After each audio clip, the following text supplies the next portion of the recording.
আপনারা যারা ইফতারি করবেন আপনারা দয়া করে মাঠে বসুন, আপনাদের জন্য ইফতারের ব্যবস্থা আছে। আসেন, আপনারা আসেন, মহিলা এখানে বসেন, পুরুষের দিকে। সারাদিন রোজা রাখার পর সাইরেনের শব্দের সঙ্গে সঙ্গে সবাই ইফতার শুরু করেন। প্রায় ৭০০ বছরেরও বেশি সময় ধরে সিলেটের হজরত শাহজালাল বাজারে চলে আসছে ব্যতিক্রমী এক ইফতার আয়োজন, যেখানে ধনী গরিব উঁচু নিচু ধর্মবর্ণ সব ব্যবধান ভুলে মাজার আঙিনায় বসে একসাথে ইফতার করেন প্রায় কয়েক শত মানুষ। বুটের পোলাও, আকনি অথবা খিচুড়ি, এর সাথে রয়েছে চানার ডাল দিয়ে খাসি অথবা গরুর মাংস, খেজুর, জিলাপি আর পেঁয়াজু। এই একই আহার থাকে প্রায় ৩০০ প্লেটে। পুরো রমজান মাস জুড়েই সিলেটের হজরত শাহজালাল মাজারে চলে এই ইফতার আয়োজন। একটা পোলাও থাকবে, যেটা চানা দিয়ে একটা পোলাও হবে, অথবা আজকে মটর দিয়ে একটা পোলাও হবে, যে কোনো জিনিস দিয়ে একটা পোলাও হবে। ওই পোলাওর সাথে গরুর মাংস আলু দিয়ে হবে, অথবা খাসির মাংস চানার ডাল দিয়ে হবে। আজকে যেমন আছে খাসির মাংস চানার ডাল দিয়ে এবং পোলাও, সাথে জিলাপি এবং খেজুর আলাদা যেগুলো থাকবে। মেইন ফুডটা একটা ভালো একটা ফুড থাকবে। রোজায় প্রতিদিনই এভাবে ইফতার সাজিয়ে মাজারে ঘুরতে আসা দর্শনার্থী, ভক্ত, পাগল, ফকির, ভবঘুরে, শিক্ষার্থী, শ্রমিক, ব্যবসায়ী সহ অনেক অবস্থাসম্পন্ন মানুষও এক কাতারে বসে পড়েন মাজার আঙিনায়। শুধু ইফতার না, রোজায় প্রতিদিন সেহরিরও আয়োজন করা হয় হজরত শাহজালাল মাজারে। দেখেন না, এখানে বাদশার বাড়ি, এখানে কেউ নবাব না, সলিমুল্লাহ না, সব গুলাম।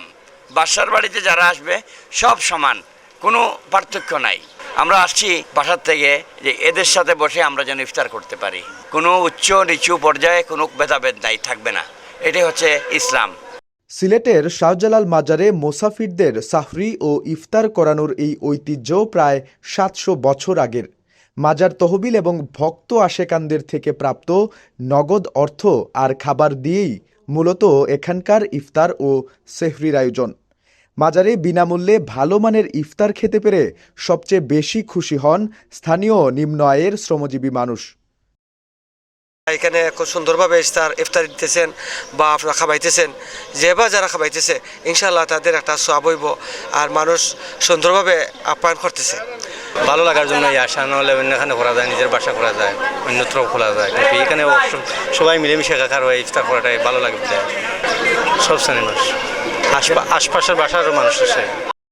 তবে স্থানীয়রা ছাড়াও ঐতিহ্যের এই ইফতারের স্বাদ গ্রহণ করতে দেশের বিভিন্ন প্রান্ত থেকে মানুষজন ছুটে আসেন সিলেটে। মাজারে ঘুরতে আসা পর্যটকরাও সিলেটিদের মহানুভবতা আর ব্যতিক্রমী এই ইফতার আয়োজনের ভূয়সী প্রশংসা করছেন। তাদের কেউ মানত করে, আবার কেউ বা মাজারে অনেক লোকের সাথে একসাথে ইফতার করে তৃপ্তি পান। যাচ্ছে কিন্তু এখানে যেই ধরনের উন্মুক্তভাবে ছোট বড় গরিব ধনী সবই ইফতারি করতেছি, আসলে খুব ভালো লাগছে। বুঝছেন, আপনাদের এই সিলেট আইসে অনেক খুশি হয়েছি, অনেক ভালো লাগছে। এখানে অনেক ওলিয়া উলিয়ার মাজার আছে। এটা কিন্তু চোখে না দেখলে বিশ্বাস করা যেত না। প্রতিদিন হাজার হাজার লোককে সসম্মানের সাথে এখানে প্রচুর পরিমাণে ইফতারি দেওয়া হয়। এটা একটা অবশ্যই প্রশংসার দাবি দেয়ার। ৩০০ জনকে একসঙ্গে খাওয়ানোর জন্য আলাদা করে থালা ও গ্লাস আছে মাজারে। এর বাইরেও প্রতিদিন প্রায় ১৫০ প্যাকেট ইফতার বিতরণ করা হয়। মাজারের আঙিনায় নারী পুরুষ আলাদা আলাদা সারিতে বসে নিজেদের খাবার গ্রহণ করেন। রান্না ও খাবার পরিবেশনের জন্য প্রায় ২০ থেকে ২৫ জন স্বেচ্ছাসেবক রয়েছেন মাজারে। প্রতিদিন আমাদের এখানে ৩০০টা প্লেট আছে, ৩০০টা গ্লাস আছে। এটা পুরো আমাদের গোনা।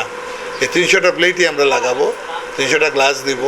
আর এর পরবর্তীতে কিছু মোচা থাকে, প্যাকেট থাকে। লোকজনে যদি কোনো প্যাকেট দেয়, ওইটা ধরেন ১৫০-২০০ মানুষ খায় প্রত্যেক দিন। মানে সব মিলে ধরেন ৫০০-৫৫০ মানুষ হয়। ৭০০ বছরের ধারাবাহিকতায় সিলেটের শাহজালাল রহমতুল্লাহ আলাইহির মাজারে এখনও চলে আসছে এই ইফতার আয়োজন।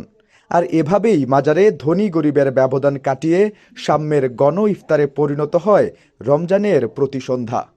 নিবেন্দু তালুকদার, সিলেট ভিউ, সিলেট।